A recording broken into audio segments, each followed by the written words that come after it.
Narito tayo ngayon upang matunghayan ang nakakakilig, napaka-sweet at talaga ng mga nagtitrending at kinakainaantay ng lahat na love story ni Kalingap Tata at Ate Marjo.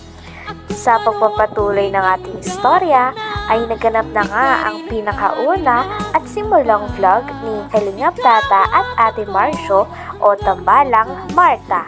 Talagang napakatagal lang inaantay ito ng mga manonood, kaya naman nang lumabas ang vlog na to ay talagang sobrang kinilig ang mga viewers. Unang parte pa lang ay nahanap na ni Kalingap Tata ang bahay nila Ate Marjo at hinarangan niya na agad ito.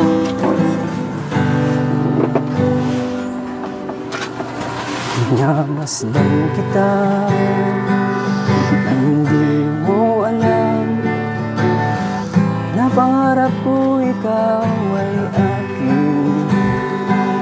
Mapupulang labi, matingkad mong ngiti, maabot hanggang sa langit.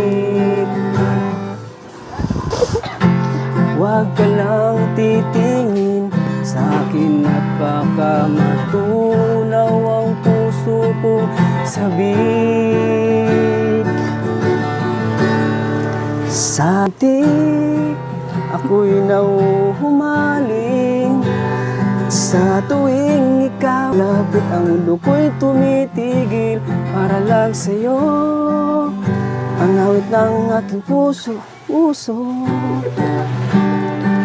Sana'y mapansin mo rin ang lihim ko pagtingin. What happened?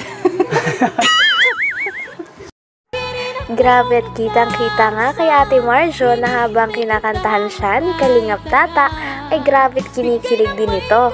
Sabi naman ni Kalingap Tata ay kinakabahan daw talaga siya at di niya maintindihan ang kanyang nararamdaman nang nakita niya muli si Ate Marjo, kaya daw parang medyo kinakabahan siya sa kanyang pagkanta habang si Ate Marjo naman ay chill-chill lang. Pagkatapos naman ito ay sinurprise ni Kalingap Tata ng flowers si Ate Marjo.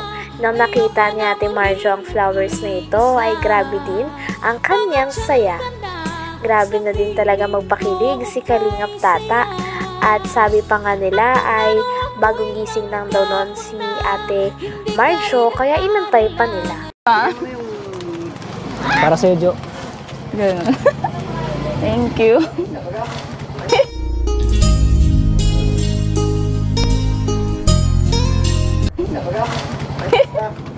Ay, grabe.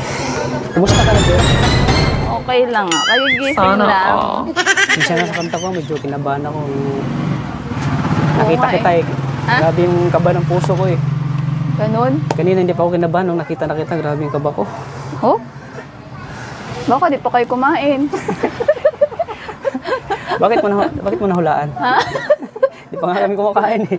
Saka hintay sa'yo. Ang tagal kaya pa Sa ako dalawang tulog oras kami naghintay sa'yo eh. Sabi ng mama mo yan kanina. Oh. Kasi natutulog ka pa daw. Oo nga. Natutulog talaga. Pasensya na sa pang-istorbo namin sa'yo. Nagustuhan mo ba yung kanta ko kahit kinabahan ako? Oo naman. Ngumiti naman ako. Wow, grabe. Grabe at first vlog pa lang ay talagang may pabanat na si Kalingap Tata na talaga namang nagpakilig kay Ate Marjo lalo na sa mga manonood. Nakita niya kasi na hawak-hawak ni Ate Marjo ang kanyang aso kaya tinanong niya ito. Sabi niya, "Marjo, aso mo ba yan?" Sabi naman ni Ate Marjo, "Oo, bakit? Gusto mo na rin ba maging aso?"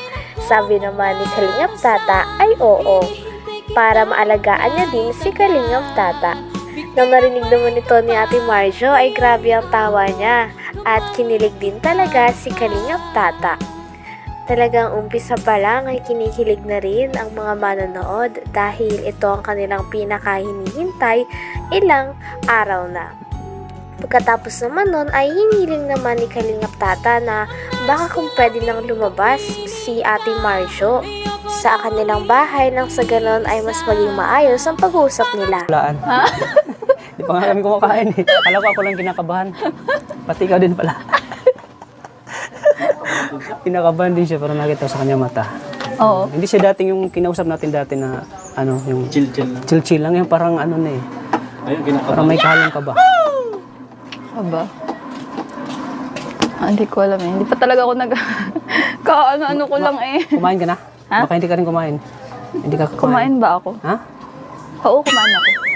Nakalimutan. Kinantahan ka lang yung tata, nakalimutan mo. Oo. Aso mo yan? Grabe, ang cute ng aso mo ah. Oo, gusto mo? Ano pangalan ng aso mo? Kimi. Ha? Kimi. Kimi? Gusto mo maging aso? Oo. Para malagaan mo ako. Ako'y tinamaan, puso'y tinamaan, sadyang ikaw lang.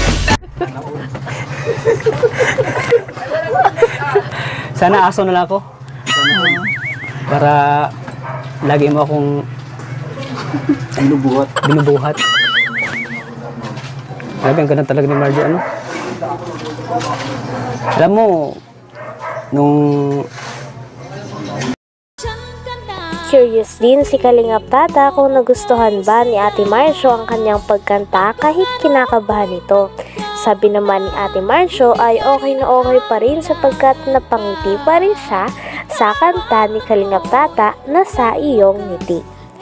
Pagkatapos naman nito ay kinakabahan pa nga rin si Kalingap Tata dahil ito ay kanyang pinakahinihintay. unang kita ko pa sa'yo. Tapos, nung gabi na natutulog ko, napapanaginipan kita eh. Ang ganda kasi ng ngiti mo. Kaya kinantahan kita ng ngiti. Sana all. Bira kasi makita ng babae na ganyan kong ngumiti. Perfect. Oo, tingnan mo. Grabe, ang ganda. may ano sana ako, ako yung natata. Sa iyong ngiti pala. Na humaling, gano'n. Oo. Pwede bang, Sana pwede lumagas ka muna dyan sa tindahan mo? Ay, hindi. Forever akong dito. Hindi ako labas. Yun lang. Pwede bang makausap kita dito sa labas? Okay lang sa'yo? Ha? Nabulan na tuloy ako. Hindi ko alam yung nararamdaman ko eh. May akalong kabahan na alam mo, sobrang saya ko ngayon. Ano, Marjo, na nakita kita ulit. Nakita ko yung kagandahan mo. Ilang buwan ka na bang hindi mo nakikita? Sana all. Ay, halo. Pagkatapos nga ng napakatagal na paghihintay ni Kalingap Tata simula nung unang vlog pa lang nila, ay sa wakas lumabas na si Ate Marjo sa kanyang tindahan. First time nga makita ni Kalingap Tata si Ate Marjo ng harapan at talagang nakatabi niya pa ito habang nagkikwentuhan sila. Talagang hindi nga rin makapaniwala si Kalingap Tata na nasa tabi niya na si Ate Marjo. Pagkatapos naman nito ay sinasabi nga ni Kalingap Tata na talagang si Ate Marjo ang kanyang naiibigan, na kahit napakarami na niyang nakitang magandang babae ay kakaiba talaga ang ganda ni Ate Marjo. Kaya naman unang kita niya pa lang ay nabighani kaagad siya. Sabi naman ni Ate Marjo ay sa pool, kaya mas kinilig si Kalingap Tata. Galit ba? Diet ako. Diet? Joke lang. Nagda-diet din naman ako. Pareho tayo nagda-diet.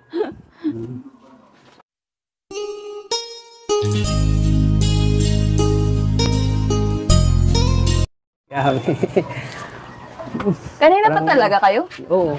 Kanina pa kami. Oo. Okay lang ba sa'yo na ano? Na? Makausap kita sa ulit. Paktong na.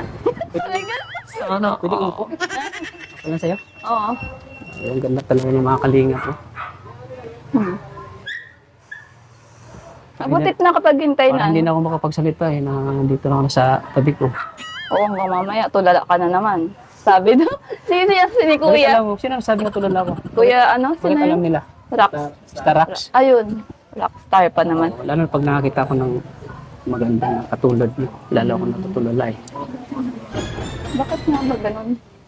Siyempre, Sana all. ang dami ko nakita ng mga babae kasi na magaganda pero kakaiba ka. Ito yung nakita ko yung babae na una ko palang kita talaga tinatamaan ako eh. Sa pool. Sa pool. Ako'y tinamaan, puso'y tinamaan, sadyang ikaw lang. Grabe, at unang vlog pa lang ay sobrang nakakakilig na talaga at bagay na bagay si Kalingap Tata at Ate Marjo. Hanggang dito na lamang muna ang ating nakakakilig, napaka-sweet at talaga namang sobrang nagtitrending na love story ni Kalingap Tata at Ate Marjo. Maraming salamat sa inyong panonood. Bye!